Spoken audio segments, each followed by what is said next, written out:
আপনি যে সমস্ত সূচকের কথা বলেছেন, এটা তো আমরা আরও অনেকগুলো সূচকে দেখেছি বাংলাদেশের নিম্নগামী অবস্থা। তো আমি পার্টিকুলারলি এখানে ইউসুফ হোসেন হুমায়ুন ভাই আছেন, উনি অনেক বড় আইনজীবী, আমাদের দীর্ঘদিনের সাথে পরিচয় আছে ওনার কাছে। উনি যে প্রসঙ্গটা তুলছেন, আমি শুধু এই প্রসঙ্গটা নিয়ে প্রথম কথা বলি। আমাদের এখানে কি আসলে বিচার বিভাগের স্বাধীনতা বা আইনের শাসন আছে? এখন ধরেন হুমায়ুন ভাইরা মনে করেন আছে, কিন্তু হুমায়ুন ভাই আছে দেখেই আমি একটু জোরেই বলছি, আপনি যেন ভালো করে শুনেন, যে আমার এখানে যদি বিচার বিভাগের স্বাধীনতা থাকে, আইনের শাসন থাকে, তাহলে এখানে ওই যে মুনিয়াকে আত্মহত্যার ইন্ধন দেওয়ার অভিযোগ যার বিরুদ্ধে ছিল, বা মার্ডারের অভিযোগ যার বিরুদ্ধে ছিল, নাম নিলাম না, তাকে পুলিশ জিজ্ঞাসাবাদ পর্যন্ত না করে ছেড়ে দিল কেন? অনেকগুলো প্রশ্ন আছে। বেসিক ব্যাংকের বাচ্চু, সবাই জানে ব্যাংক লুট করে শেষ করে ফেলছে, তার বিরুদ্ধে মামলা হইতে লাগছে 10 বছর, এখনও পর্যন্ত বলে পুলিশ তারে খুঁজে পায় না। তারপরে আপনার এস আলম গ্রুপের বিরুদ্ধে ডেইলি স্টারের সমস্ত সচিত্র প্রতিবেদন দিয়ে একদম প্রায় ডকুমেন্টেড একটা রিপোর্ট করা হলো, দুদক তার বিরুদ্ধে কোনো তদন্ত করে না। এরকম আপনার হঠাৎ করে আপনার সামিট গ্রুপ পৃথিবীর সবচেয়ে বড় লোক বিলিয়নারদের একটা হয়ে গেছে। সামিট গ্রুপের যে লোকজন আছে, তাদের পিতামহ, ওনাদেরকে এত সম্পদ ছিল, আপনারা তো অভিজ্ঞ মানুষ, সব কিছুই জানেন। তো এই সমস্ত জিনিস তো মানুষের মনে প্রশ্ন আসে যে একটা দেশে যদি বিচার ব্যবস্থা থাকে, পুলিশি আইন আদালত ব্যবস্থা থাকে, এই সমস্ত জিনিসের তদন্ত হবে। 6টা ব্যাংক লুট হয়ে গেল, ইসলামী ব্যাংকগুলা, একের পর এক ব্যাংক রুগ্ন হয়ে যাচ্ছে, বিদেশে লক্ষ কোটি টাকা পাচার হচ্ছে, স্পেসিফিক নাম আসতেছে লোকজনের। এমনকি আপনাদের যে অর্থমন্ত্রী মুহিতের আমলে শেয়ার মার্কেট তদন্তের জন্য যে লোকগুলার নাম আসছিল, কারো কি বিচার হয়েছে? হয় নাই। এটা একটা পার্ট। আরেকটা পার্ট হচ্ছে ডক্টর ইউনূসের বিচার হচ্ছে।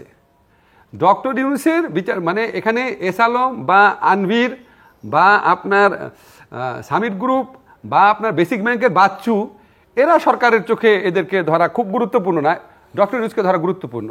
এবং এটা সরকার বিচার বিভাগের মাধ্যমে তার ইচ্ছাটা এক্সিকিউট করতে পারছে।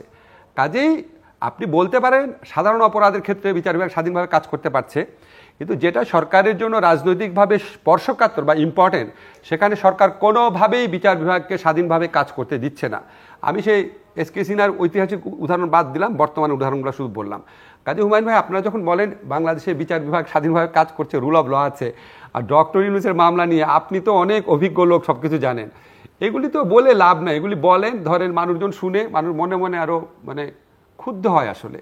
এবং এটা এমন একটা দেশ হয়ে গেছে যেখানে লোকজন, যে এক প্রফেসরের সন্তান হত্যা হয়েছে, উনি বলে উনি বিচার চায় না, কারণ বিচার হবে না। তারপরে ইয়ার নাম ছিল কি, যে বইমেলার থেকে মারা গেল, যে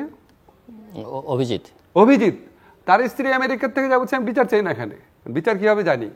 এস এম কিবরিয়া সাহেবের ছেলে রেজা কিবরিয়া বলছে কিসের বিচার হচ্ছে, এটা কোনো বিচার হয়নি আমার পিতার হত্যাকাণ্ডের। এনারা কিন্তু বিএনপি জামাত ঘরানার লোক না। এরকম আপনি চাইলে আমি একটা শত শত উদাহরণ দিতে পারি। তো সব কিছু মিলে একটা দেশের জন্য সবচেয়ে দুর্ভাগ্যজনক ব্যাপার, কারণ এই ইহজগতে এসে প্রতিকারের জন্য শেষ কই যায়? বিচার বিভাগে যায়। সেখানে যখন যায় দেখে যে বিচার বিভাগ স্বাধীনভাবে কাজ করতে পারছে না বা করছে না, এবং বিচার বিভাগকে সরকার বিরোধী এবং ভিন্ন মতাবলম্বী বিরোধীদেরকে দমন করার হাতিয়ার হিসেবে ব্যবহার করতে পারছে, তখন মানুষের আর যাওয়ার জায়গা থাকে না, খুব কষ্ট পায়। এই জায়গা নিয়ে যখন মানে কেউ বলার চেষ্টা করে এখানে আইনের শাসন আছে, এটা আমার খুব দুঃখ লাগে। আপনি যদি বলেন গণতন্ত্র আছে, তাও আমি মানতে রাজি আছি, কিন্তু আইনের শাসন আছে আমার মনে হয় না। এখন একদমই নাই তো আমি বলতে পারি না, কিন্তু পলিটিক্যাল কেসেসের ক্ষেত্রে, ভিন্ন মতাবলম্বীদের ক্ষেত্রে এটা করা হয় না, বুঝছেন? এখন আমাদের জিল্লু সাহেব যে প্রশ্নটা তুলছে, এই ধরনের সূচক টুচক এগুলির সাথে, এগুলি ফরেন ইনভেস্টমেন্টের ক্ষেত্রে ভূমিকা রাখে। আসলে কি জানেন, আজকে 10 থেকে 15 বছর আগে এই ধরনের সূচকের খুব গুরুত্ব ছিল, কারণ ফরেন ইনভেস্টমেন্ট বলতে তখন বোঝাতো Europe, America, world bank, IMF, এগুলি বোঝাতো। এখন এই যে আপনি ব্রাজিলের কথা বললেন, একটা অল্টারনেটিভ ফরেন ইনভেস্টমেন্টের জায়গা কিন্তু দাঁড়ায় গেছে, যে ব্রিক্স কান্ট্রিগুলা। হ্যাঁ, এখানে আপনার ব্রাজিল আছে, চায়না আছে, ব্রিক্স প্লাস চায়না এককভাবে। চায়না কোনো দেশে গণতন্ত্র আছে কিনা, আইনের শাসন আছে কিনা, এগুলো বিন্দুমাত্র পাত্তা দেয় না, বরং গণতন্ত্র না থাকলে, আইনের শাসন না থাকলে, সুশাসন না থাকলে সে আরও বেশি খুশি হয়। ফলে ওই ফরেন ইনভেস্টমেন্টটা অতটা আগের মতো এফেক্ট করে না, এই জন্য সরকার অত বেশি বিচলিত হয় না, একটা কারণ। সেকেন্ড কারণ হচ্ছে সরকার বিচলিত হয় না, সেটা হচ্ছে আটলান্টিক কাউন্সিল যেমন বলছে ফ্রিডম নেই, এখানে প্রসপারিটিও নেই। হ্যাঁ, প্রসপারিটিও নাই।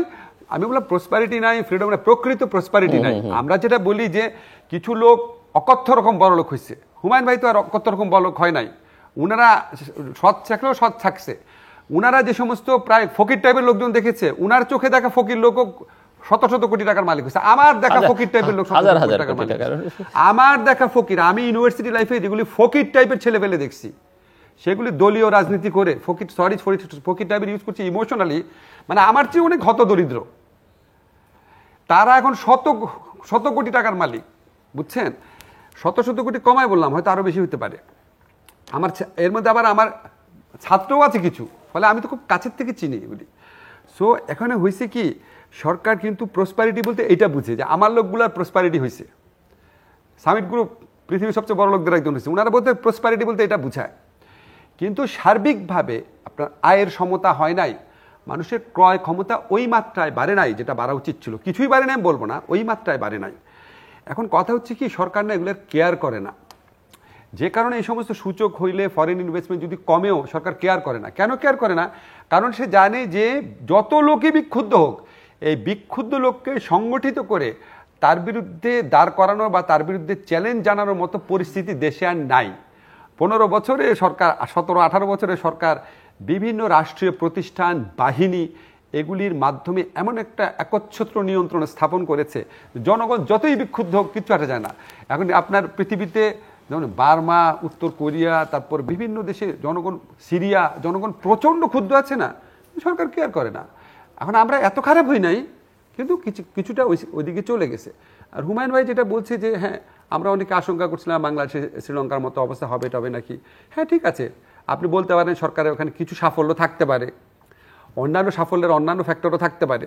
হ্যাঁ, কিন্তু আমার কথা হচ্ছে কি, আমি তো দুইভাবে দেখতে পারি। একটা হচ্ছে আমি শ্রীলঙ্কার মতো হই নাই, এটা কৃতিত্ব। আর একটা হচ্ছে আমার তো সিঙ্গাপুরের মতো হওয়ার কথা, সেখান থেকে আমি অনেক পিছিয়ে আছি, সেটা আমার ডিসক্রেডিট।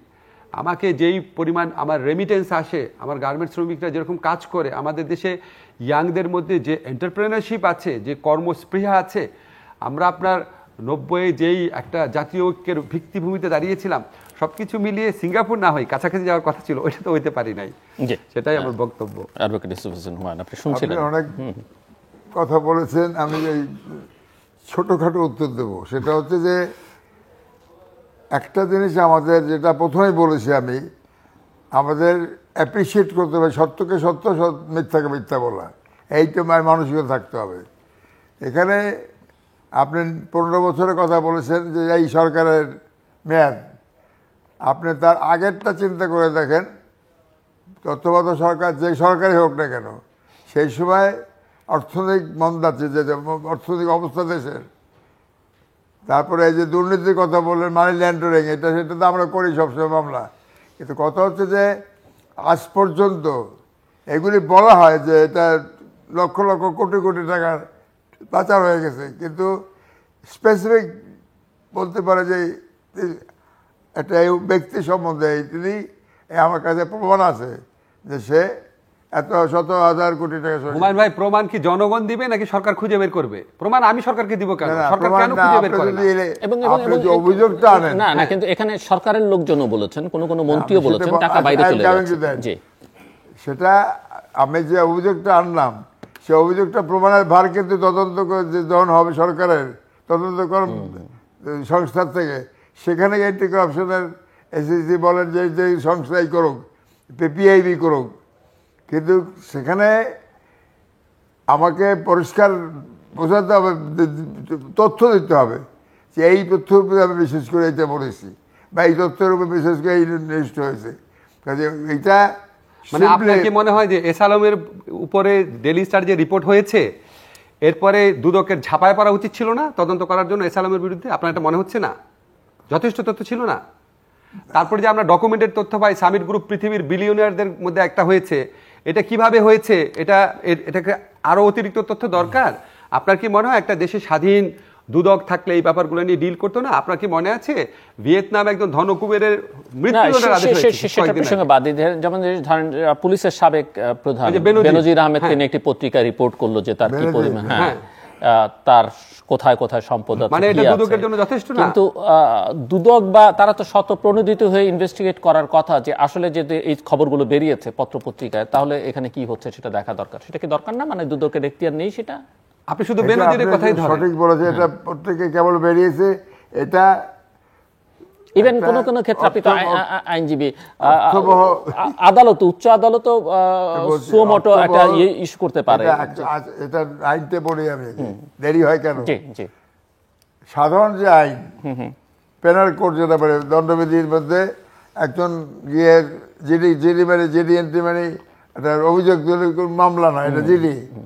আর মামলা করতে পারে অভিযোগ দিয়ে, যে কোনো ধারায়, সেটা যে ধারায় অ্যাপ্লিকেবল সেটা সেইভাবে মামলা হয়। কিন্তু এখানে যেটা হয়, দুর্নীতি বা মানি লন্ডারিং, এই মামলাগুলো অ্যান্টি কারাপশন অ্যাক্টের মধ্যে পড়ে। তাদের নিয়ম, আইনটা একটু ব্যতিক্রম আছে। সেটা হচ্ছে যে সাধারণ মামলা যেরকম এখন দিলে, এখন এজাহার করে তদন্ত শুরু করে, সেটা কিন্তু হয় না। এটা প্রাথমিক একটা অনুসন্ধান।